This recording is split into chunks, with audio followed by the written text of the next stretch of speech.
Hey there guys, and welcome back. On this week's show, we're making some bandsaw scoops.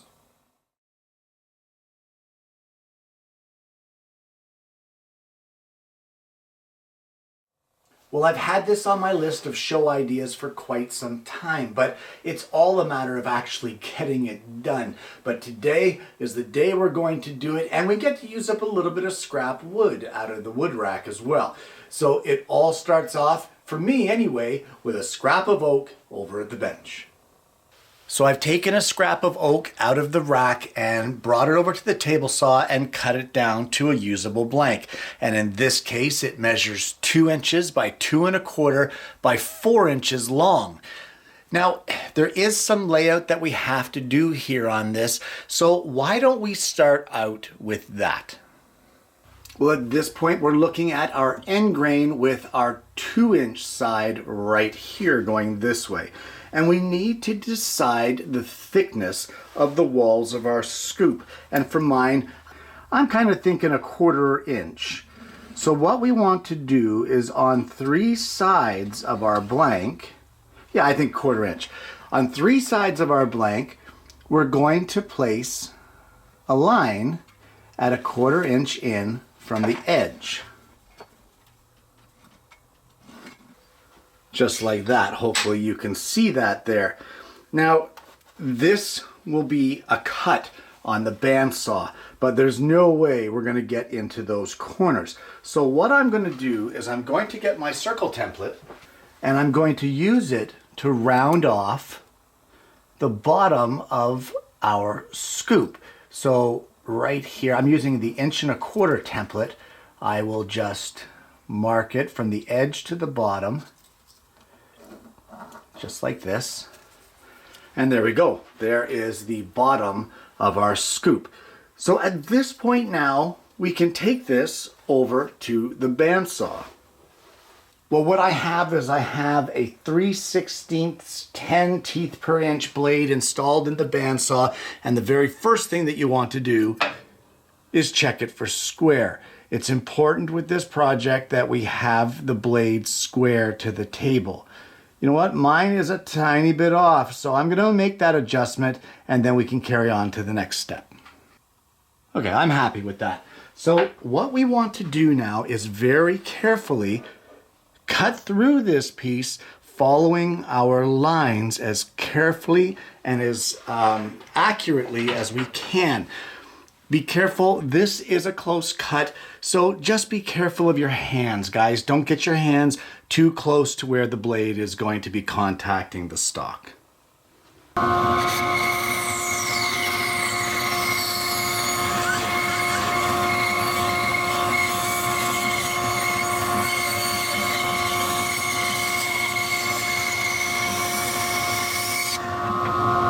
And at this point, what I'm going to do is I'm going to mark roughly, it doesn't have to be exact, but roughly 1 inch from the end.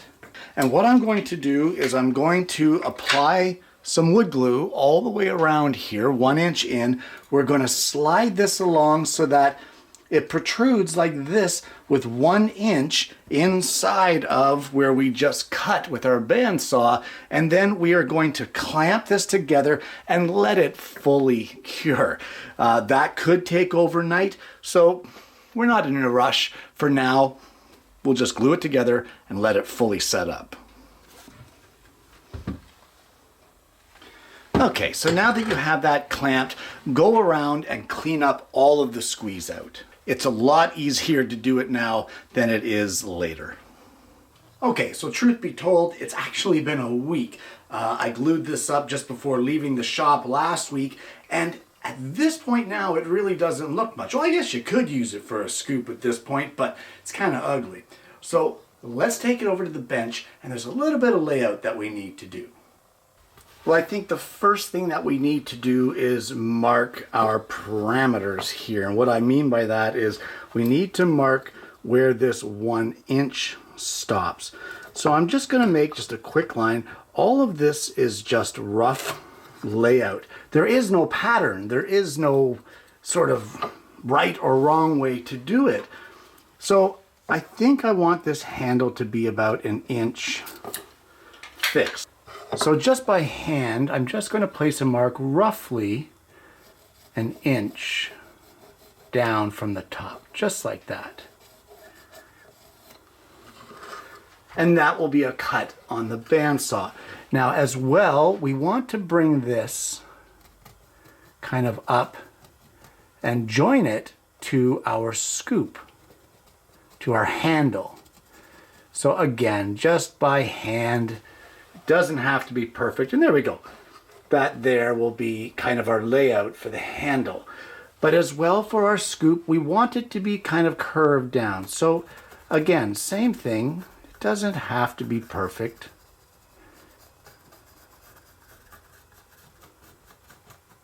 There we go. And there is the profile of our scoop.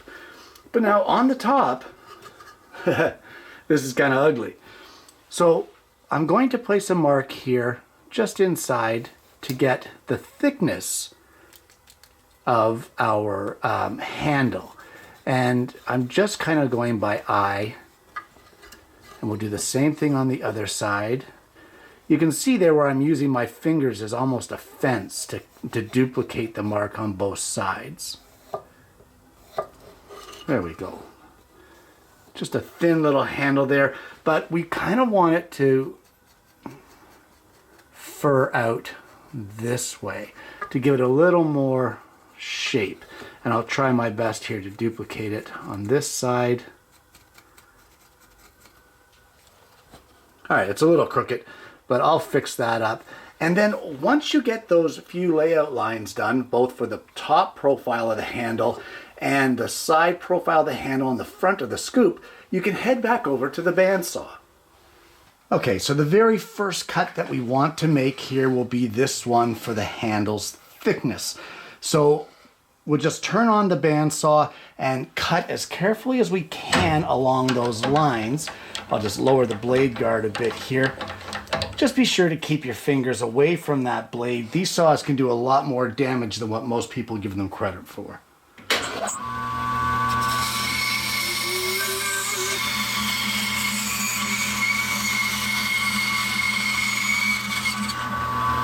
So about the best piece of advice I can give here, according to all the dust that's flying around, is don't forget to turn your dust collection on. So I'm going to get the dust collection on, and we're going to make the second set of cuts, and those will be these cuts right here. Now I'm actually going to cut it on an angle like this. This way we have the support of this handle on the table. I guess I could have cut them first, but either way we're going to be lacking support. So I'm going to cut them like this because we have other shaping to do after. So let's get the dust collection on and cut those handle top profiles.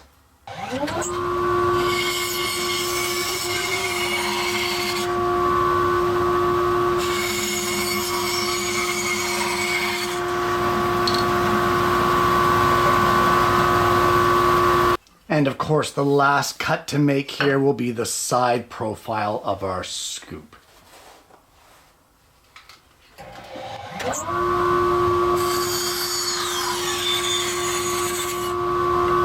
And there we have the rough shape of our scoop. Now it's time to do the final shaping, and there are loads of ways that you can do this. You can do it with an oscillating drum sander. You can do it with files. You can do it with a rasp. You can do it with a spoke shave. You can do it with a block plane. You can do it with sandpaper. You can do it with a belt sander. Whatever you choose to do is just fine. They all work.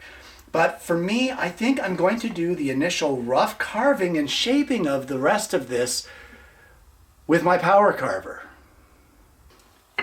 So I have the power carver with the Typhoon rough cut burr in there, and what I'm going to do is, let's just test the rotation here. There we go.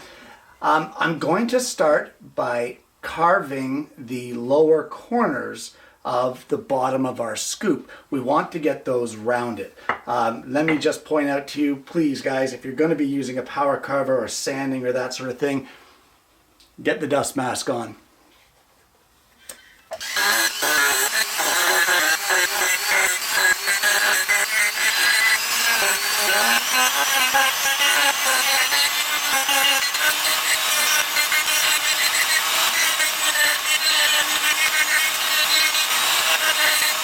All right, and that's the general shape there with the curve of the scoop. So the next thing I want to do is the back end of that curve. You just want to be careful here not to do it this way, because that burr will hook these edges of the grain and rip that part out. So you actually want to do it this way, going kind of along with the grain, and try not to hook it this way. So let's get that carved out, this back edge of the scoop here, and then we can carry on from there.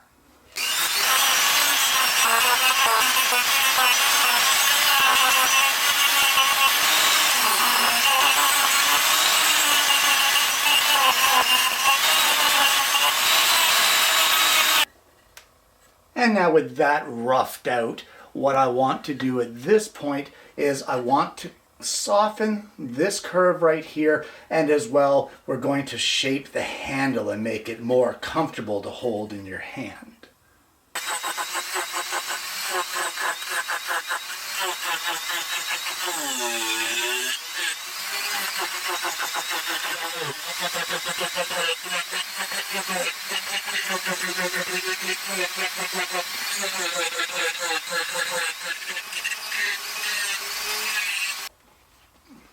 And at this point, I'm going to change this roughing burr to a much less aggressive one and just clean up some of the gouge marks here on the scoop.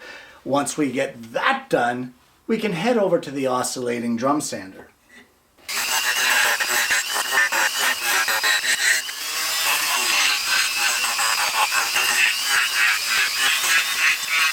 And now we're just going to use the oscillating drum sander to clean up these curves and give it a nice smooth edge, or a nice smooth surface all the way around.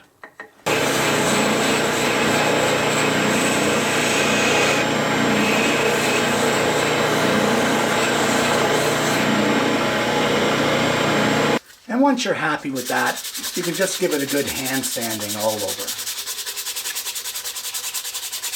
And when all the sanding is done, you're left with something that looks like this. Check that out. And there you have it. Bandsaw scoops. Guys, this is a fun project that serves a lot of purposes. For starters, they can be done rather quickly. So in between glue ups and waiting for things to dry, why not make a few of these? They're also a great way to use up scrap blocks of wood that you wouldn't have a use for otherwise. They're quick, they're easy, they look great. I mean, they're just gorgeous, and they feel great in your hand. So now, one thing I will say here is don't be limited by the sizes that I gave you here today. This is a small scoop. So be it. It's what I made. It was the scrap of wood that I had. But you could make this as large or as small as you wish. Depends on your use and what you want to use it for. How about for scooping out flour, sugar, that sort of thing in the kitchen? They'd be just great. You could coat them with a cutting board coating to keep them food safe and protected. And away you go. You could use them as much as you want. I think that would be awesome.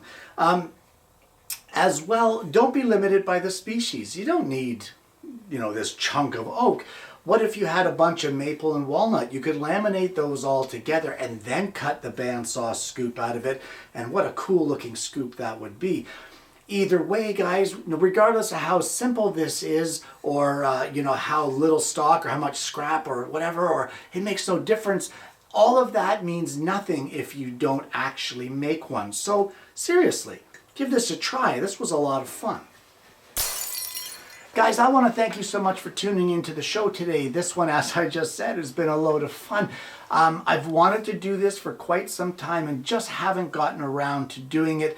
And I think one of the best things about this is that you really don't need a lot of layout tools. You could just sketch it out by hand, and however it is that you see fit to do it, well, then that's how it's going to turn out, and that's just fine. Also, don't be intimidated by the power carving. I did that because I could, because I wanted to. A file or a rasp, or like I said, a block plane or anything like that, it works just fine. So don't be discouraged if you don't have any of these fancy power carvers. As well, if you don't have the files or the rasps, use the oscillating sander. It will do the exact same job. It just takes a little longer, that's all. If you haven't already, guys, please don't forget to like and subscribe to the channel. Click the bell and then you won't miss the notifications of future episodes of the show. I hope you've enjoyed today's content, guys. I hope you're going to try this for yourself.